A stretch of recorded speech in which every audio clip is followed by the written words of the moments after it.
revenons un peu avec les getters ainsi que les setters. Et voyons dans cet épisode comment on pourrait les utiliser dans un cas réel. Par exemple, ici dans l'application, j'aimerais bien rajouter un autre champ qui me permettra en fait de mettre une date pour laquelle on pourra publier un projet. En fait, ce sera la date de publication d'un projet. Alors, pour cela, d'abord, je vais dans la migration project. Et ici, je vais rajouter un autre champ qui va contenir en fait la date de publication. Ça sera un champ de type timestamp. Je mets comme nom publish at. Et là, je mets ici useCurrent. Alors, la méthode useCurrent, c'est juste une méthode qui va me permettre de mettre la date du moment. En fait, lorsque je vais publier un projet et que par exemple j'ai oublié de mettre la date de publication, ça me mettra automatiquement la date du jour même ainsi que l'heure. Alors là, je suis bon, je vais relancer la migration ainsi que les seeds. Comme ça, en fait, ça va me créer automatiquement le champ publish at. Si je reviens ici, que là j'actualise, je n'ai pas d'erreur. Et maintenant, je vais rajouter ici un champ pour la date de création. Je copie ça. Et puis, je vais dans Project Create. Je rentre ici dans le form. Et là, je vais dupliquer ça. Alors, là, je fais comme ça. Nickel. Alors, ici, comme méthode, je peux mettre date. Si là, j'actualise, là, ça m'a créé un champ qui contient seulement la date, le jour, le mois ainsi que l'année. Mais moi, en fait, j'aimerais bien récupérer ainsi l'heure. Ce qui veut dire que ici, j'ai mis à la fois team et local.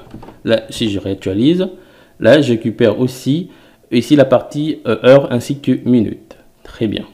Alors, je vais aller en fait dans un projet pour voir s'il va me récupérer la date directement. Là, j'ai cliqué sur Edit.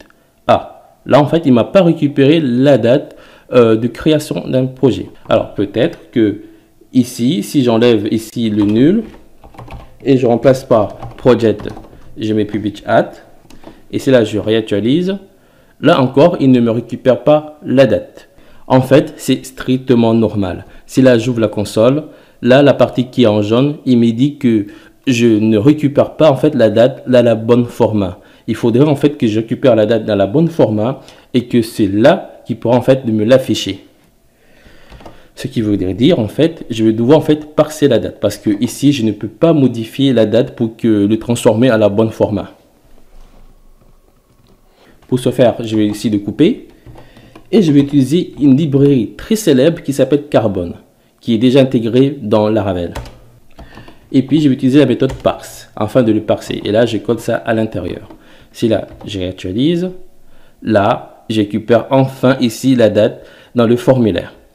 Et là, ce qui est encore mieux, si par exemple, je vais créer ici un nouveau projet, là, il m'a aussi récupéré la date. Même si là, la valeur est à nul, en fait, par défaut, il va me récupérer la date du jour. Si en fait, il y a une valeur qui est à l'intérieur de la méthode parse, il va me récupérer la date dans cette format-là. Mais si par exemple, il y a une valeur qui est nulle, il va en fait me récupérer la date du jour. Là, par exemple, c'est marqué 16h20 comme heure. Si je retourne ici, je vais dans un projet, je clique sur éditer. Là, c'est bien 16h16. Très bien. Mais moi, en fait, je n'ai pas envie de m'amuser à mettre la librairie Carbone ainsi que la méthode parse partout, en fait. Et si j'ai envie de récupérer ici la date à la bonne format. Là, je fais un retour en arrière. Voilà. Et c'est là, en fait, qu'intervient les getters. Pour cela, je vais dans le modèle project. Et ici, je crée une méthode publique. Je mets ici le mot-clé get. Je mets publish. Et là, je mets at. Ici, le A en majuscule. Et je mets attribute. Là, je récupère la date. Et ici, je fais un return. Et c'est là que je vais utiliser Carbon, ainsi que la méthode parse. Et là, je mets la date qui est passée en paramètre. Si là, je réactualise, je n'ai pas de souci. Mais si par exemple, je vais enlever cette méthode, je la coupe, et là, je réactualise, là, ça a disparu. Je remets, c'est réapparu. Super. Maintenant, si j'ai envie de mettre à jour la date, là, par exemple, je mets 15 heures, tiens, et si là, je clique sur enregistrer, et là, je reviens dans éditer, là, ça n'a pas été mis à jour. C'est normal parce que ici dans le fillable, on n'a pas rajouté ici le public at. Je mets donc ici le champ public at. Et là, si par exemple je reviens, et là je mets 12. Et si je clique, ok, je reviens. Là, ça a marché. C'est marqué 12h16. Super. Et si par exemple j'ai envie de créer un nouveau projet, je copie ça. Et là, je clique ici, je reviens là, je colle. Là, je mets n'importe quoi. Et ici, tu vois que là, il m'a déjà récupéré la date du jour. C'est super. Là, je clique sur enregistrer. OK. Ça a marché. Là, je reviens ici. Ça a super bien marché. Il m'a récupéré en fait la date du jour. Ici, là, par exemple, je mets 11. Je clique. Je reviens dans éditer.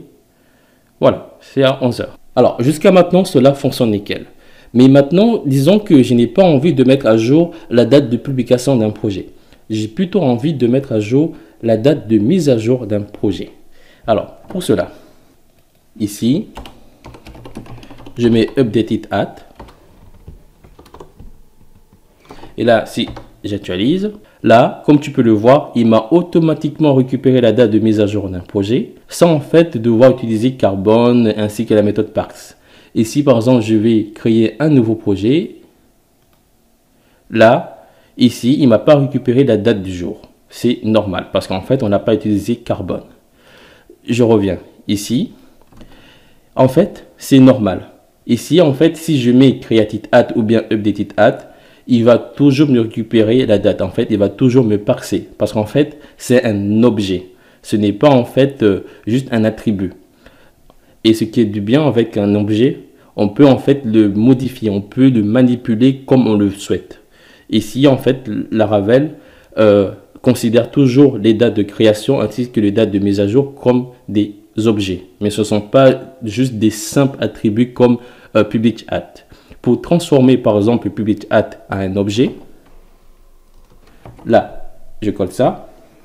Et là, je reviens ici. Si par exemple là, je commente ça et que là, je réactualise, là, c'est redevenu comme avant. Mais ici, ce qu'on peut faire, je peux mettre ici l'objet date. Et là, je mets ça, public at. Ici, là, je réactualise. Voilà, ça a marché.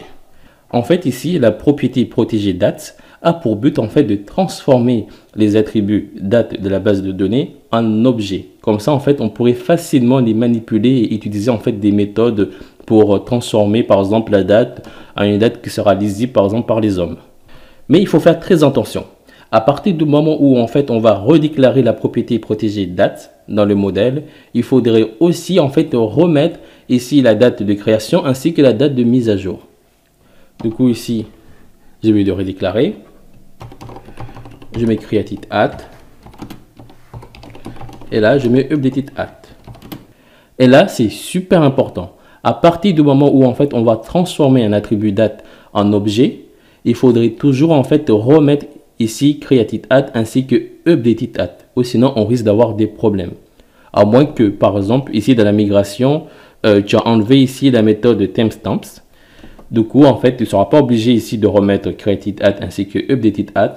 Mais par contre, il faudrait aussi remettre un objet qui s'appelle timestamp.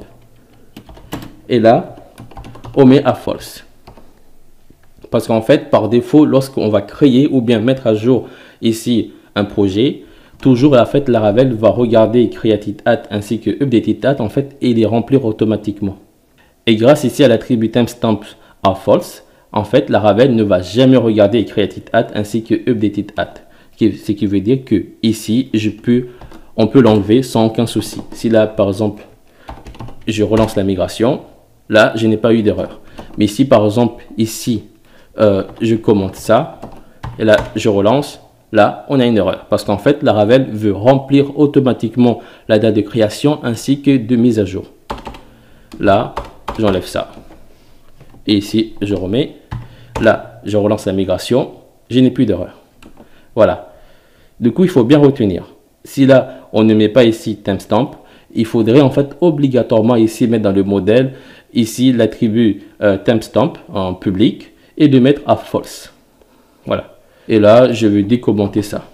Voilà.